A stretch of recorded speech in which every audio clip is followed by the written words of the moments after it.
ओम अनंतकोटि ब्रह्मांड नायक राजाधिराज्योगिरा सच्चिदानंद सद्गुरु श्री श्री साईनाथ महाराज की जय। आज আমরা পাঠ করব শ্রী সাই সচ্চরিত থেকে পঞ্চম অধ্যায়। এই পঞ্চম অধ্যায়ে রয়েছে চাঁদ পাটিলের শ্যালকের বরযাত্রীর সাথে শ্রী সাই বাবার পুনঃ আগমন, অভিনন্দন এবং শ্রী সাই শব্দ দ্বারা সম্বোধন, অন্যান্য সন্তদের সাথে সাক্ষাৎ, বেশভূষা এবং দৈনন্দিন কর্মসূচি, পাদুকার কথা, মহিউদ্দিনের সাথে কুস্তি, মহিউদ্দিনের জীবন পরিবর্তন, জলের তেলে রূপান্তর, নকল গুরু জৌহর আলী। গত অধ্যায়ে যেমনটি আমি উল্লেখ করেছিলাম, এবার শ্রী সাই বাবার শিরডি থেকে অন্তর্ধান হওয়ার পর তাঁর শিরডিতে পুনরায় কিভাবে আগমন হলো সেটাই বর্ণনা করা হচ্ছে। চাঁদ পাটিলের সালার বরযাত্রীর সাথে পুনঃ আগমন। ঔরঙ্গাবাদ জেলার নিজাম স্টেট ধূপগ্রামে চাঁদ পাটিল নামক এক ধনী মুসলমান থাকতেন। ঔরঙ্গাবাদ যাওয়ার পথে তার ঘটকি হারিয়ে যায়। 2 মাস ধরে অনেক খোঁজাখুঁজি করার পরও তার কোনো হদিশ পাওয়া যায় না। অবশেষে নিরাশ হয়ে জিনটা কাঁধে ফেলে তিনি ঔরঙ্গাবাদ ফিরছিলেন। প্রায় 14 মাইল হাঁটার পর তিনি এক জায়গায় একটি আম গাছের নিচে এসে দেখেন এক ফকির সেখানে বসে আছে। তার মাথায় একটা টুপি, গায়ে কাফনি এবং কাছেই একটা দণ্ড রাখা ছিল। ফকিরের ডাকে চাঁদ পাটিল তার কাছে গিয়ে দাঁড়ালো। জিনটা দেখে ফকির জিজ্ঞেস করেন, এই লাগাম এখানে কেন? চাঁদ পাটিল নৈরাশ্য ভরা স্বরে বললেন, কি আর বলি, আমার একটি ঘটকি ছিল, সেটা কোথাও হারিয়ে গেছে, এটা তারই লাগাম। ফকির বললেন, একটু নালার দিকে খুঁজে দেখো। চাঁদ পাটিল নালার কাছে গিয়ে দেখেন ঘটকি সেখানে ঘাস খাচ্ছে। এই দৃশ্য দেখে তার খুব আশ্চর্য লাগে। তিনি তক্ষুনি বুঝতে পারেন যে ফকির কোনো সাধারণ লোক নয়, বরং কোনো উচ্চ শ্রেণীর জ্ঞানী পুরুষ। ঘটকি নিয়ে যখন তিনি ফকিরের কাছে ফিরে আসেন, ততক্ষণে ফকির ছিলিম তৈরি করে নিয়েছেন। শুধু 2টি জিনিসের দরকার ছিল, এক তো ছিলিম জ্বালাবার জন্য আগুন ও দ্বিতীয় কাপড়টা ভেজাবার জন্য জল। ফকির নিজের চিমটেটি মাটির মধ্যে ঢুকিয়ে বার করতেই তার সাথে একটা জ্বলন্ত কয়লা বেরোলো। সেটা ছিলিমের ওপর রাখা হলো। এরপর ফকির পাশে রাখা দণ্ডটি দিয়ে যেই মাটির ওপর প্রহার করলেন, সেখান থেকে জলের ধারা বেরোতে লাগলো এবং কাপড়টা তাতে ভিজিয়ে ছিলিমটা ধরিয়ে নিলেন। এইরূপ সব ব্যবস্থা হয়ে যাওয়ার পর বাবা ছিলিমে টান দেন এবং চাঁদ পাটিলের দিকে এগিয়ে দেন। এইসব চমৎকার দেখে চাঁদ পাটিল খুবই বিস্মিত হন। তিনি ফকিরকে নিজের বাড়ি নিয়ে যেতে চাইলেন। পরের দিন ফকির চাঁদ পাটিলের সাথে তার বাড়ি যান এবং সেখানে কিছুদিন থাকেন। পাটিল ছিলেন ধূপগ্রামের এক উচ্চ পদাধিকারী। তাঁর বাড়িতে তাঁর শ্যালকের বিয়ের তোড়জোড় চলছিল। বরযাত্রী শিরডি অভিমুখে রওনা হয়। ফকিরও বরযাত্রীদের সাথে শিরডি যান। বিবাহ নির্বিঘ্নে সম্পন্ন হয়ে গেল এবং বরযাত্রী সকুশলে ধূপগ্রাম ফিরে এলো। কিন্তু সেই ফকির শিরডিতেই থেকে যান এবং শেষ জীবন অবধি সেখানেই থাকেন। ফকিরের সাই নাম পাওয়া। শিরডি পৌঁছেই বরযাত্রীদের খান্ডোবা মন্দিরের কাছে মহালাসাপতির ক্ষেতের মধ্যে একটা গাছের নিচে বিশ্রাম করতে বলা হলো। খান্ডোবা মন্দিরের সামনেই গরুর গাড়িগুলো দাঁড় করানো হয় এবং সব বরযাত্রীরা এক এক করে নিচে নামে। তরুণ ফকিরকে নিচে নামতে দেখে মহালাসাপতি এসো সাই বলে তাকে অভিনন্দন জানান। অন্যান্য উপস্থিত লোকেরাও তাকে সাই বলেই সম্বোধন করে তাকে সম্মান জানান। এরপর থেকে তিনি সাই নামেই প্রসিদ্ধ হন। অন্যান্য সন্তদের সঙ্গে সংযোগ। শিরডি আসার পর শ্রী সাই বাবা মসজিদে থাকতে শুরু করলেন। বাবার শিরডি আসার অনেক আগে থেকেই দেবীদাস নামক এক সন্ত বহু বছর ধরে ওখানে থাকতেন। উনি বাবার খুব প্রিয় ছিলেন। বাবা ওর সাথে কখনো হনুমান মন্দিরে তো কখনো চাউরিতে থাকতেন। কিছুদিন পর জানকী দাস নামক এক সন্ত শিরডিতে আসেন এবং তখন থেকে বাবা জানকী দাসের সাথে কথাবার্তায় অনেকটা সময় কাটাতে শুরু করেন। জানকী দাস কখনো কখনো বাবার কাছে এসে বসতেন। তেমনি পুন্তাম্বার শ্রী গঙ্গাগীর নামক এক বৈশ্য গৃহী সন্ত প্রায়ই বাবার কাছে আসা যাওয়া করতেন। প্রথমবার যখন বাবাকে বাগানে জল দেওয়ার জন্য জল বইতে দেখে তার খুব আশ্চর্য লাগে। তিনি স্পষ্টই বলেন যে শিরডি পরম ভাগ্যবতী, তার কোলে এক অমূল্য হিরে আছে। তোমরা যাকে এইরূপ পরিশ্রম করতে দেখছ, তিনি কোনো সাধারণ বা সামান্য পুরুষ নন। এই ভূমির পরম সৌভাগ্যে যে তার পুণ্য বলে এইখানে এই রত্ন আবির্ভূত হয়েছে। ঠিক এইরূপ শ্রী আক্কালকোট মহারাজের এক প্রসিদ্ধ শিষ্য সন্ত শ্রী আনন্দনাথ এওলামঠ, যিনি কিছু শিরডিবাসীদের সাথে শিরডি আসেন, বাবার বিষয়ে এই কথা বলেছিলেন। যদিও বাইরে থেকে একে সাধারণ মানুষের মতোই মনে হয়, কিন্তু ইনি আসলে এক অসাধারণ ব্যক্তি। এই কথা তোমরা ভবিষ্যতে নিশ্চয়ই অনুভব করবে। এইরূপ বলে তিনি এওলা ফিরে যান। এটা সেই সময়কার কথা যে সময় শিরডি খুবই সাধারণ গ্রাম ছিল এবং সাই বাবার বয়সও ছিল কম। বাবার পোশাক পরিচ্ছদ ও দৈনন্দিন কর্মসূচি। তরুণ অবস্থায় শ্রী বাবা নিজে চুল কখনো কাটতেন না এবং তিনি সবসময় পালোয়ানদের মতো পোশাক পরে থাকতেন। রাহাতা শিরডি থেকে 3 মাইল দূর গেলে সেখান থেকে তিনি গাঁদা, জুঁই ইত্যাদির গাছ কিনে আনতেন। সেগুলিকে পরিষ্কার করে মাটিতে পুঁতে তাতে নিজে জল দিতেন। বামন তাতোয়া নামক এক ভক্ত তাকে রোজ মাটির 2টো ঘড়া দিত। বাবা এই ঘড়ায় করে গাছে জল দিতেন। তিনি নিজে কুয়ো থেকে জল আনতেন এবং সন্ধ্যার সময় ঘড়া দুটিকে নিম গাছের নিচে রেখে দিতেন। নিচে রাখতেই সেগুলি ভেঙে যেত। আগুনে না তাপিয়ে অর্থাৎ সেঁকে সেগুলি কাঁচা মাটি দিয়ে গড়া হতো। পরের দিন তাতোয়া আবার বাবাকে 2টো নতুন ঘড়া এনে দিত। এই রকম ব্যবস্থা 3 বছর পর্যন্ত চলল। শ্রী সাই বাবার কঠিন পরিশ্রম ও চেষ্টার ফলস্বরূপ একটি সুন্দর বাগান তৈরি হয়েছিল।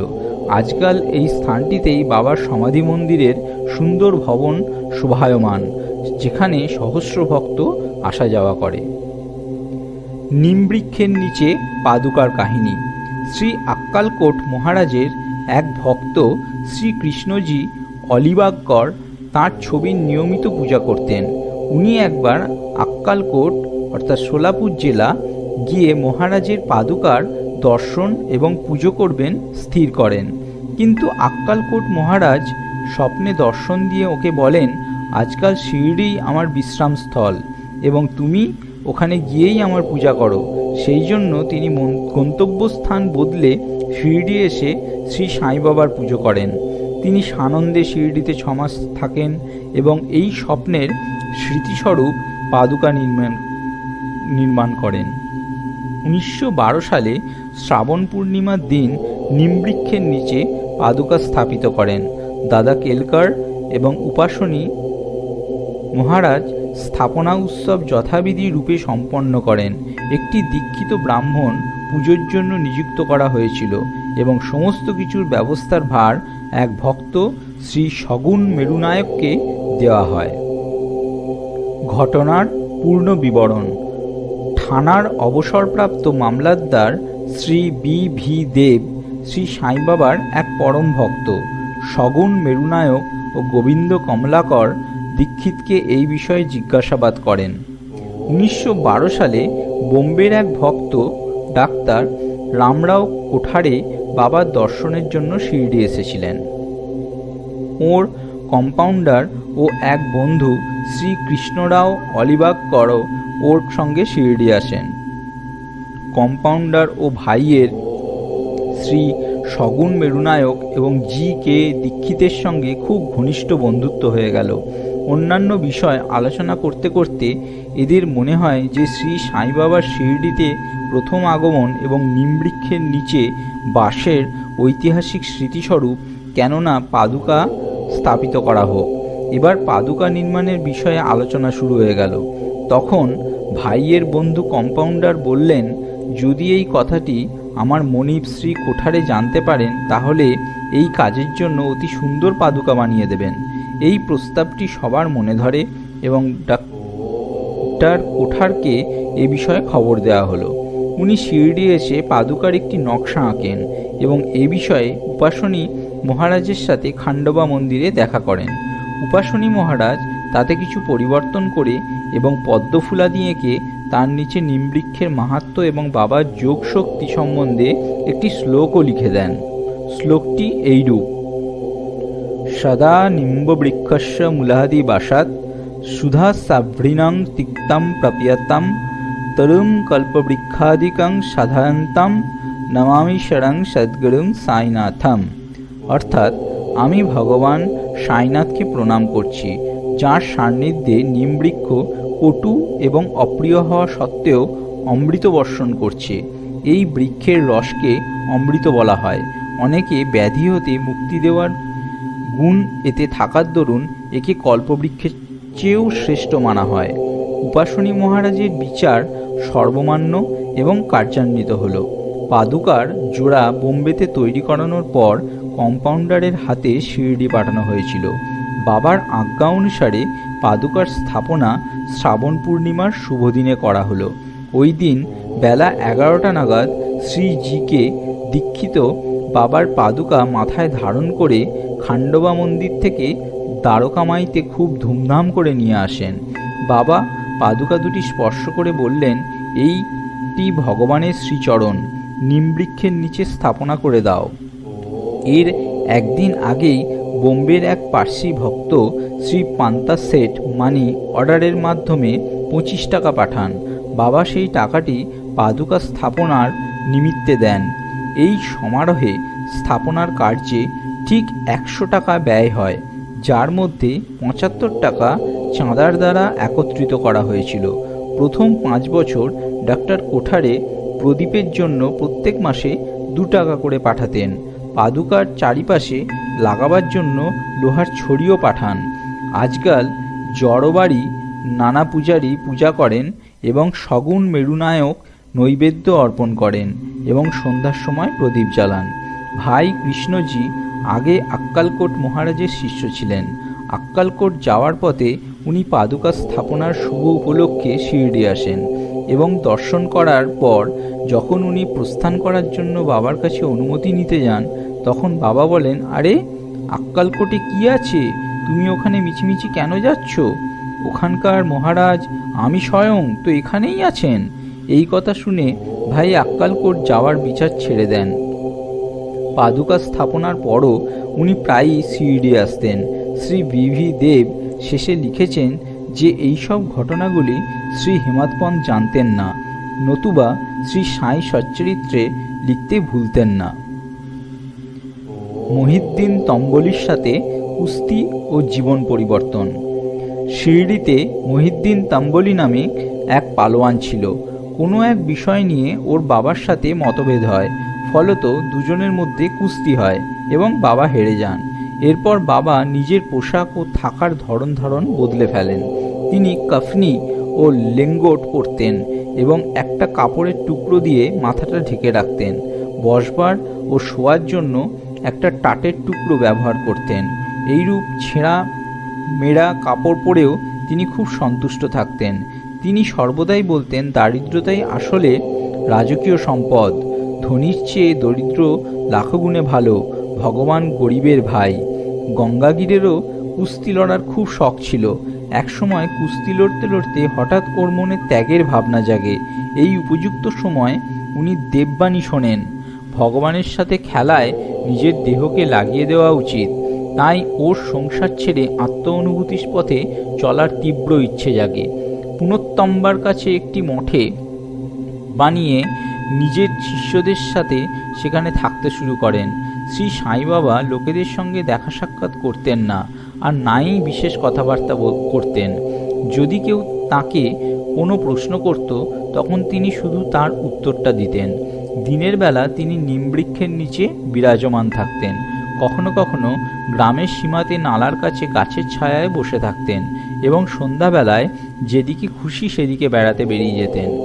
নিমবৃক্ষের বালা সাহেব ডেঙ্গলের বাড়ি প্রায়ই চলে যেতেন। বাবা শ্রী বালা সাহেবকে খুব ভালোবাসতেন। ওর ছোট ভাই শ্রী নালা সাহেবের দ্বিতীয়বার বিয়ে করা সত্ত্বেও কোনো সন্তান হয়নি। বালা সাহেব নানা সাহেবকে শ্রী সাই বাবার দর্শনার্থে শিরডি পাঠান। কিছুদিন পর বাবা শ্রী কৃপায় নানা সাহেবের বাড়িতে পুত্রের জন্ম হয়। এরপর থেকেই বাবার দর্শনের জন্য লোকেদের সংখ্যা দিনের পর দিন বাড়তে থাকে। তার নাম ও কীর্তি দূর দূর প্রান্ত অবধি ছড়িয়ে যায়। আহমেদনগরেও তার খুব নাম হয়ে পড়েছিল। নানা সাহেব চাঁদরকর, কেশব চিন্দবর এবং অন্যান্য ভক্তদের তখন থেকেই শিরডিতে আগমন শুরু হয়ে গিয়েছিল। সারাদিন বাবা ভক্তদের দ্বারা পরিবেষ্টিত হয়ে থাকতেন ও রাতে জীর্ণ শীর্ণ মসজিদে বিশ্রাম করতেন। এই সময় বাবার কাছে ছিলিম, তামাক, একটি বড় গেলাস, একটি লম্বা কাফনি, মাথার বাঁধবার কাপড় এবং একটি ছোট ডান্ডা ছিল, যেটি তিনি সর্বদা নিজের কাছে রাখতেন। মাথায় একটা সাদা কাপড়ের টুকরো এমনভাবে বাঁধতেন যে কাপড়ের একটা দিক তার বাঁ কাঁধ দিয়ে পিঠে পড়ে থাকত, যেন চুলের একটি খোঁপা। পায়ে কোনো চটি জুতো পরতেন না। শুধু একটা টাটের টুকরো অধিকাংশ দিন তার আসন হিসেবে কাজে দিত। তিনি ধুনিতে কাঠের টুকরোর রূপে নিজের অহংকার, সমস্ত ইচ্ছা এবং কুবিচারগুলির আহুতি দিতেন। সর্বক্ষণ আল্লাহ মালিক উচ্চারণ করতেন। তিনি যে মসজিদে পদার্পণ করেন তাতে কেবল দুটি ঘরের মতো লম্বা জায়গা ছিল এবং এখানেই সব ভক্তরা তাকে দর্শন করত। 1912 পর কিছু পরিবর্তন ঘটে। পুরনো মসজিদের জীর্ণতা সংস্কার করা হয় এবং তার মাঝেও বানানো হয়। মসজিদে থাকতে শুরু করার আগে বাবা তাকিয়াতে ফকিরদের যেখানে বাসস্থান থাকতেন। তিনি পায়ে নুপুর বেঁধে প্রেমবিহ্বল হয়ে সুন্দর নৃত্য ও গানও করতেন। জলের তেলে পরিণত হওয়া। বাবা আলো খুব ভালোবাসতেন। তিনি সন্ধেবেলা তেল ভিক্ষে করে নিয়ে আসতেন এবং প্রদীপ জ্বালিয়ে মসজিদ সাজাতেন। এইরূপ কিছুদিন সব ঠিক চলল। এবার একদিন ময়রারা উত্ত্যক্ত হয়ে উঠল এবং স্থির করল যে সেদিন কেউ বাবাকে তেল দেবে না। নিত্য নিয়মানুসারে যখন বাবা তেল চাইতে পৌঁছলেন তখন তাকে প্রত্যেক দোকান থেকেই খালি হাতে ফিরে আসতে হলো। কাউকে কিছু না বলে বাবা মসজিদে ফিরে এলেন। শুকনো তুলোর সলতে প্রদীপগুলিতে পড়ালেন। ময়রারা খুব উৎসুক হয়ে প্রতীক্ষা করতে লাগলো বাবা এবার কি করবেন। বাবা বড় গেলাসটি, যাতে অল্প একটু তেল ছিল, ওঠালেন। তাতে একটু জল মিশিয়ে সেটাকে পান করে নিলেন। সেটাকে আবার গেলাসে উগড়ে সেই তৈলাক্ত জল প্রদীপগুলিতে ঢেলে সেগুলি জ্বালিয়ে দিলেন। উৎসুক ময়রারা যখন প্রদীপগুলিতে আগের মতোই রাতভর জ্বলতে দেখে নিজেদের ব্যবহারের জন্য খুব লজ্জিত বোধ করল। ওরা বাবার কাছে গিয়ে ক্ষমা চাইল। বাবা তাদের ক্ষমা করে ভবিষ্যতে সৎ আচরণ করার দীক্ষা দেন। নকল গুরু জৌহর আলী। পূর্বে বর্ণিত কুস্তির ঘটনার প্রায় 5 বছর পর জৌহর আলী নামে এক ফকির নিজের শিষ্যদের সাথে রাহাতা আসেন। উনি বীরভদ্র মন্দিরের কাছে একটা বাড়িতে থাকতেন। ফকির বিদ্বান ছিল। কোরআনের প্রত্যেকটি কলমা কণ্ঠস্থ ছিল এবং স্বরও মধুর ছিল। গ্রামের অনেক ধার্মিক ও শ্রদ্ধালুজন ওর কাছে আসতে শুরু করে। লোকেদের কাছ থেকে আর্থিক সাহায্য লাভ করে বীরভদ্র মন্দিরের কাছে একটা ঈদগাহ নির্মাণ করাবার কথা স্থির করে।